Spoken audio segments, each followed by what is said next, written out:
أعوذ بالله من الشيطان الرجيم. بسم الله الرحمن الرحيم.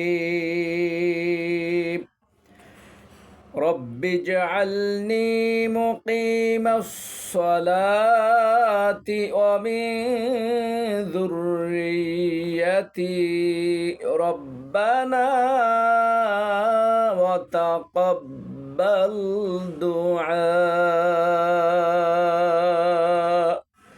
صدق الله العظيم। এর অর্থ হচ্ছে, হে আমার রব, তুমি আমাকে নামাজ প্রতিষ্ঠাকারী বানাও, আমার সন্তানদের মাঝ থেকেও নামাজি বান্দা বানাও। হে আমাদের মালিক, আমার দোয়া তুমি কবুল করো। সূরাতু ইব্রাহিম আয়াত নম্বর 40।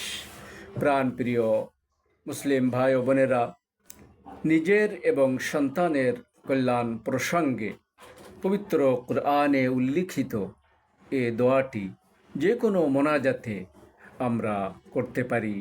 ওমা তৌফিকি ইল্লা বিল্লাহ। আসসালামু আলাইকুম ওয়া রাহমাতুল্লাহি ওয়া বারাকাতুহু।